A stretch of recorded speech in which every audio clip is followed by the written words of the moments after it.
Mesdames, Messieurs, bienvenue à cette nouvelle édition de la revue de presse sur Camnews 24 et ITFM 103 émettant de la dynamique ville de Garoua. Je suis Boubacar Yadama, votre hôte privilégié pour cette journée riche en découvertes. Le brillant Ghislain Kougan va nous plonger au cœur des événements marquants du jour, ce qui sculpte notre réalité et dessine les contours de notre avenir. Ghislain Kougan, c'est à toi. Merci infiniment. Démarrons par le hebdomadaire Dicalo à la une. Affaire Djiminjek agressé à Bruxelles, Grégoire Ouna accentue la pression sur le MRC. Le secrétaire général adjoint du comité central du Rassemblement démocratique du peuple camerounais demande au mouvement pour la renaissance du Cameroun et à son leader de prendre leurs responsabilités. Page 4 du hebdomadaire Dicalo. Toujours avec Dicalo, menace terroriste, les services de renseignement de 5 pays se concertent à Yaoundé. Page 6 pour en savoir davantage. Listes électorales et les CAM annoncent 210 000 nouveaux inscrits en 2 mois. Page 4 pour plus de détails.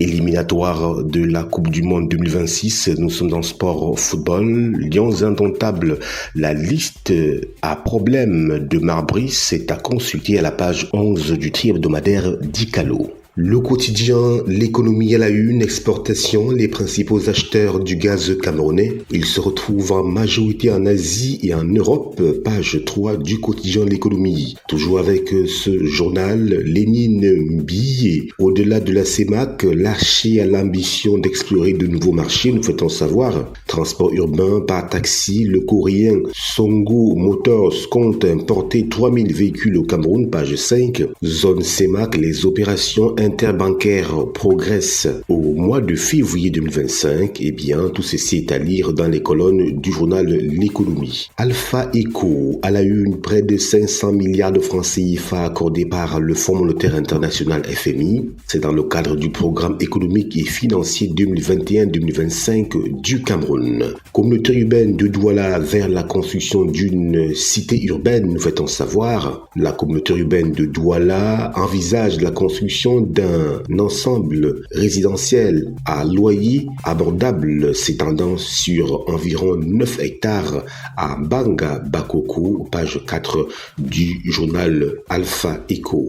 Dette fiscalo-douanière, le Cameroun allège son ardoise. Le ministre des Finances du Cameroun, Lupaul Motazé, a récemment annoncé une allocation de 110 milliards de francs CFA pour le règlement progressif des dettes fiscales et douanières envers les prestataires des entités publiques, page 5 du journal Alpha Eco.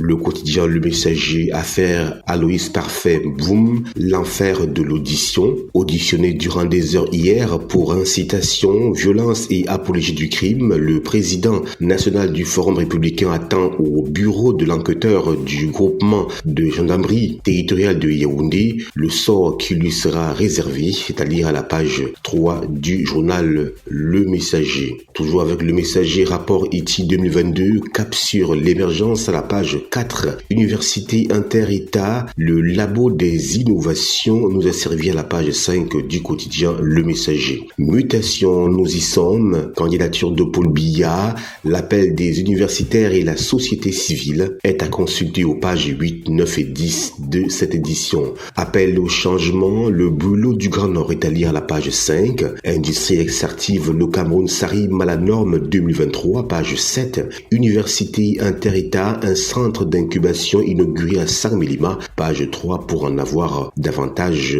de connaissances sur cette initiative. Cameroun Tribune, à la une, terrorisme dans le bassin du lac Tchad, un changement de stratégie s'impose, nous fait-on savoir. Face à des mouvements terroristes à la pointe de la technologie, menaçant de ce fait l'équilibre des États, le ministre d'État, secrétaire général à la présidente de la République, a invité hier les 5 pays membres de l'unité régionale de fusion du renseignement RIFU à s'adapter à ce nouvel environnement en privilégiant la mutualisation des efforts. Ferdinand Gongo présidait au nom du du chef de l'État, la 12e réunion des chefs des services de renseignement, page 3 de Cameroun Tribune.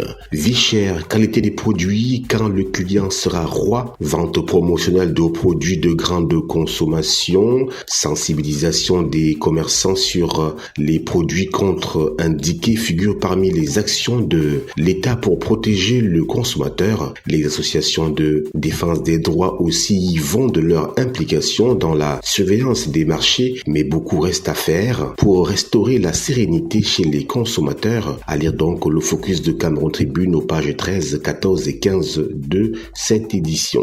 Le quotidien Le Jour présidentiel 2025, un collectif du Grand Nord appelle à la rupture. Dans leur appel, les partisans du changement justifient leur initiative par la mauvaise gouvernance et ses corollaires depuis l'arrivée du renouveau au pouvoir en 1982. Et bien, direction page 3 du quotidien Le Jour pour lire le ras-le-bol de ce collectif.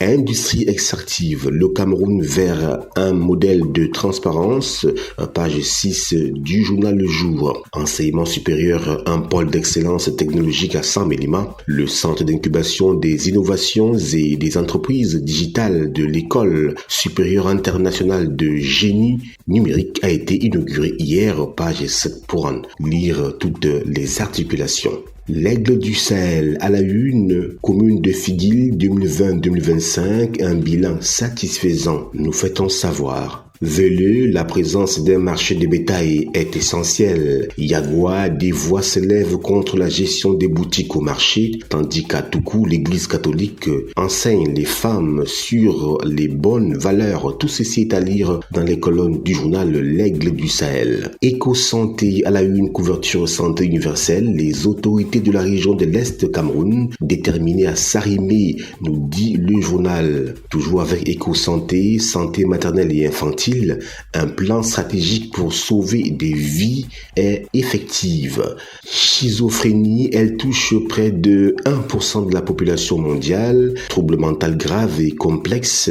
Cette maladie affecte environ 24 millions de personnes à travers le monde, soit une personne sur 300 avec des conséquences dévastatrices sur leur vie personnelle, familiale, sociale et professionnelle. Page 6 et 7 du journal Éco-Santé. Le drapeau à la une semaine du roi 2025, Bana au cœur de la tradition et du progrès, nous fait-on savoir. Le journal La Météo, Kwabang Barga Tangana salue la campagne de soins gratuits. Le ministre du Commerce, par ailleurs élite de cette localité du département de la Mefouya-Famba, a ce 13 mars visité le site de la caravane de pré-enrôlement à la couverture santé universelle mobile qui est organisée par la Société Boisson du Cameroun en partenariat avec le ministère de la Santé publique, page 3 du journal La Météo.